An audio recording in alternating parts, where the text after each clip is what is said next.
दोस्तों भारी stock market crash में कौन से शेयर्स चुने, कौन से शेयर्स बेस्ट स्टॉक्स की कैटेगरी में आते हैं, एग्जाम्पल के साथ मेरी पोर्टफोलियो के स्टॉक्स एग्जाम्पल्स के साथ डिटेल में डिस्कस करेंगे इस छोटी सी वीडियो में। तो वीडियो को यहाँ पे पूरा देखिए और स्टॉक मार्केट इन्वेस्टमेंट के बारे में कुछ नया सीखिए। नमस्कार दोस्तों, मैं उमेश त्रिपाठी आपका स्वागत करता हूँ स्टॉक फॉर रिटेल पर स्टॉक मार्केट से जुड़ी एक नई जानकारी के साथ। ध्यान रखिए जो भी चीज़ें हम यहाँ पे डिस्कस कर रहे हैं वो एजुकेशन के पर्पज से, सो यहाँ पे किसी भी तरह का कोई भी लेवल्स बाइंग सेलिंग का या किसी भी तरह का रिकमेंडेशन नहीं है। तो जब भी हम स्टॉक मार्केट क्रैश कहते हैं राइट, तो स्टॉक मार्केट क्रैश का मतलब होता है कि अच्छे से अच्छे स्टॉक्स में अच्छी से अच्छी सी गिरावट। अब अच्छी गिरावट क्या होती है? अच्छी गिरावट हो सकता है 10% हो किसी पर्टिकुलर स्टॉक के लिए, हो सकता है किसी स्टॉक के लिए 40% हो। अब यहाँ पे सबसे इंपॉर्टेंट और सबसे बड़ी बात एज एन इन्वेस्टर हमारे लिए ये समझना जरूरी है कि जरूरी नहीं कि किसी स्टॉक में 40, 50, 60, 70, 80, 90% की गिरावट हो चुकी है तो उसमें बाइंग अपॉर्चुनिटी भी है, उसमें ट्रैप भी हो सकता है। तो एज एन इन्वेस्टर वैल्यूएशन क्या होता है, कंपनी का बिजनेस क्या होता है, कंपनी के फंडामेंटल्स क्या होते हैं, ये समझना हमारे लिए उतना ही जरूरी होता है जितना जरूरी कंपनी के स्टॉक की एनालिसिस करके ये देखना कि स्टॉक प्राइस 20% गिरा है या 40% गिरा है। क्योंकि जरूरी नहीं कि हर स्टॉक जो कि 40 रुपए से आके 5 रुपए पे ट्रेड कर रहा है तो वो 5 से सीधे 400 पे चला जाएगा। तो यहाँ पे अपनी पोर्टफोलियो में हमारे जो भी स्टॉक्स हैं, खासतौर पे दो स्टॉक्स, एक स्टॉक में हमें 50% का लॉस हो रहा है, दूसरे स्टॉक में हमें करीब 1700% का अभी भी प्रॉफिट है गिरावट के बावजूद मार्केट में। इन दोनों स्टॉक्स में जो भी हम डिस्कशन करेंगे राइट, उससे आपको बहुत कुछ सीखने को मिलेगा कि स्टॉक मार्केट में जब चीजें होती हैं तो मोस्टली या तो हम डर के माने अपने जो विनिंग स्टॉक्स होते हैं उनको भी निकाल देते हैं, या जो सस्ते स्टॉक्स होते हैं उनमें पैनिक बाइंग करने लगते हैं। तो सबसे पहले आपका ये सबसे बड़ा मिथ दूर कर देते हैं कि स्टॉक में गिरावट का मतलब बाइंग अपॉर्चुनिटी। यहाँ पे रेस्टोरेंट्स ब्रांड्स एशिया लिमिटेड, ये जो पर्टिकुलर कंपनी है, इस कंपनी का जो फ्रेंचाइज, जो बेसिकली इसके पास फ्रेंचाइज है, वो फ्रेंचाइज कौन से कंपनी के लिए प्रोडक्ट्स बनाता है या जो भी आप कह लीजिए, कौन सी कंपनी के लिए काम करता है, कमेंट करके जरूर बताइए। तो यहाँ पे आप ध्यान दीजिए तो आप देख सकते हैं कि एवरेज कॉस्ट करीब करीब 124 रुपए के आसपास थी और यहाँ पे करेंटली 51% के आसपास का लॉस देखने को मिल रहा है। हालांकि ये लॉस अभी भी एक तरह से कैरी ओवर किया जा रहा है, यानी कि इसमें अभी भी सेलिंग नहीं की गई है, बट प्राइसेस जहां पे इन्वेस्टमेंट किया गया था उससे करीब करीब 50% के नीचे चले गए हैं। अब ऐसे में ऐसा क्या हुआ कि इसमें इन्वेस्टमेंट किया गया था? देखिए स्टॉक मार्केट में जब हम इन्वेस्टमेंट करते राइट, तो हम प्राइस देखते हैं, प्राइस के साथ हम फंडामेंटल्स देखते हैं, फंडामेंटल्स के साथ हम अंडरलाइंग बिजनेस देखते हैं और अंडरलाइंग बिजनेस के साथ उस बिजनेस में हम ग्रोथ अपॉर्चुनिटी देखते हैं। तो इसमें 123 रुपए का जो प्राइस था राइट, उस पे जब इन्वेस्टमेंट किया गया तो वो था दिसंबर 2020 का टाइम फ्रेम। अब देखिए यहां से 123 रुपए से मूव होकर ये 204 रुपए तक भी आया। अब एक लॉन्ग टर्म इन्वेस्टर क्या करता है? लॉन्ग टर्म इन्वेस्टर लंबे समय के लिए होल्ड करने का कोशिश करता है। तो यहाँ पे मुझसे पर्सनली क्या चीज़ें मिस हुई जिसकी वजह से मैं ये नहीं समझ पाया कि ये पर्टिकुलर स्टॉक आगे चलकर हायर हाइज हायर लोज ना बनाकर लोअर हाइज लोअर लोज बनाने लगेगा। तो जनरली जब भी हम इन्वेस्टमेंट डिसीजन मेकिंग करते हैं तो हम कंपनी के फंडामेंटल्स देखते हैं, साथ ही साथ हम कंपनी के स्टॉक प्राइसेस की एनालिसिस करते हैं कि वेदर उस स्टॉक प्राइस पे हमें एक वैल्यूएशन मिल रही है या नहीं। तो यहाँ पर अगर हम देखें ध्यान से शेयर होल्डिंग पैटर्न, तो मार्च 2023 में 41% के आसपास प्रमोटर्स थे इस पर्टिकुलर कंपनी में, 21% पब्लिक थी और यहाँ पे आपको करीब करीब 37% के आसपास FIs एंड DIs देखने को मिल रहे थे। अब देखिए इसके बाद धीरे धीरे क्या हुआ, इसके पहले का भी डाटा हमारे पास नहीं है तो हम यहाँ पर डिस्कस नहीं कर पा रहे हैं, बट आई एम श्योर कि इसके पहले भी यहाँ पर जो है प्रमोटर्स धीरे धीरे निकले होंगे। अब यहाँ पे देखिए तो ऑल ऑफ अ सडन सितंबर 2023 में 15% प्रमोटर्स हो गए और लेटेस्ट डाटा के हिसाब से करीब करीब 11% प्रमोटर्स बचे हैं, 35% यहाँ पे पब्लिक हो गई है।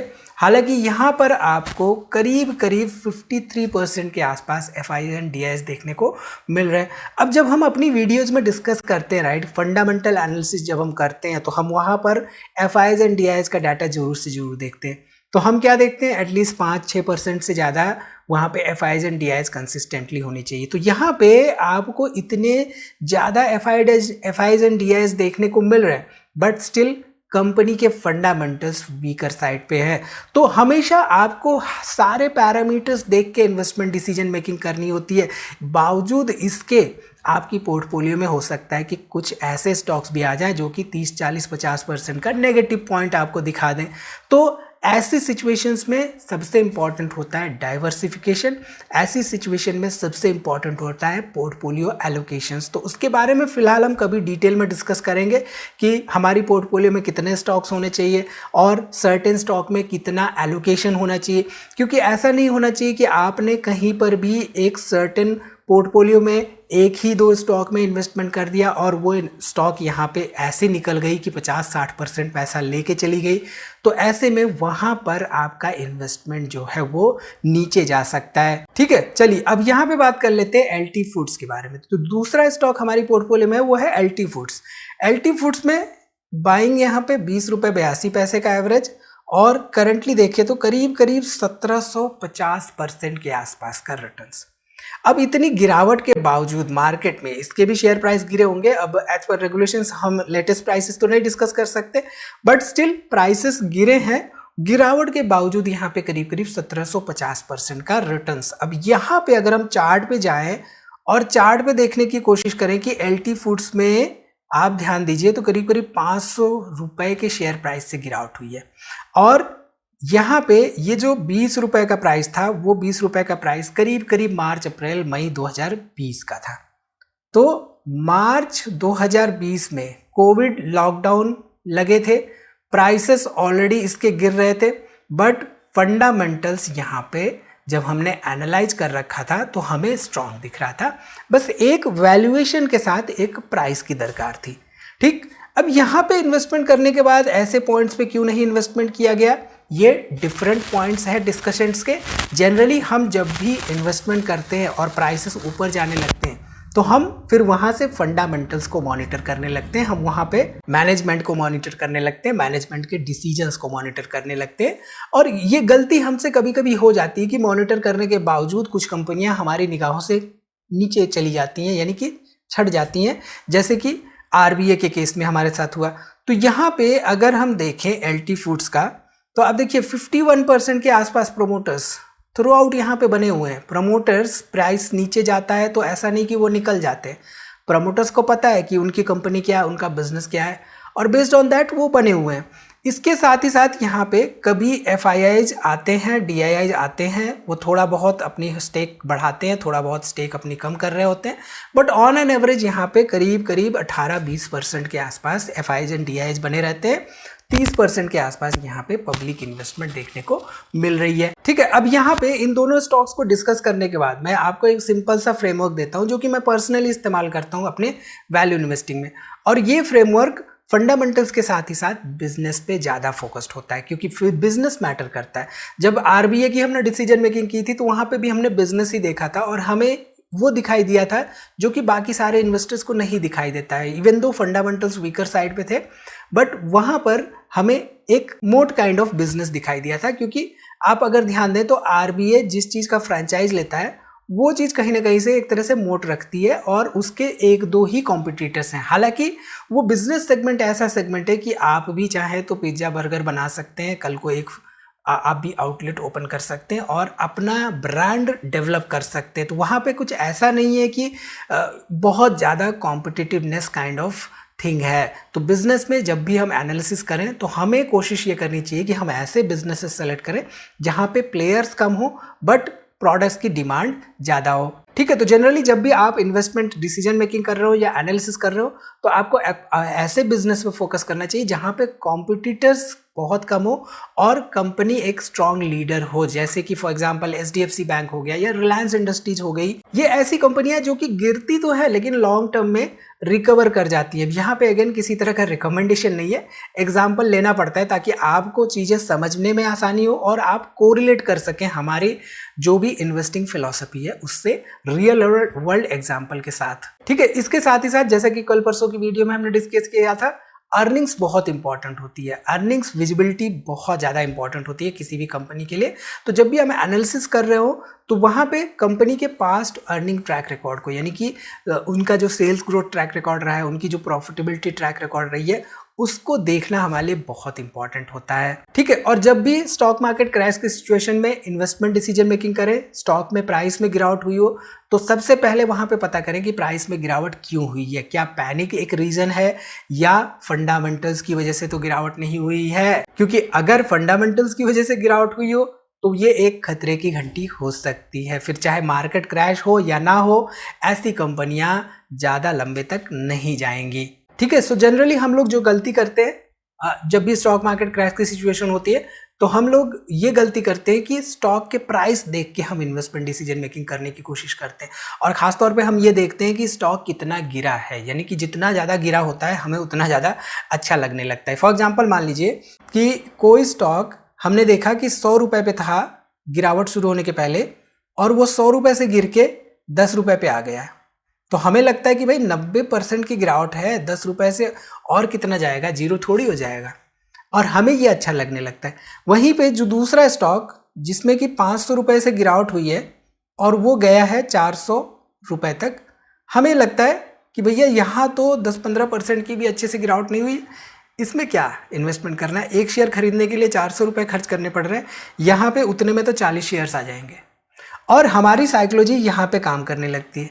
लेकिन होता क्या है कि over the time period, certain time period, ये स्टॉक 600 पे जा चुका होता है और यहाँ पे ये स्टॉक 2 रुपये पे जा चुका होता है अगले कुछ समय में। तो कहने का मतलब ये है कि जस्ट शेयर प्राइस देखकर हमें इन्वेस्टमेंट डिसीजन मेकिंग नहीं करनी होती है।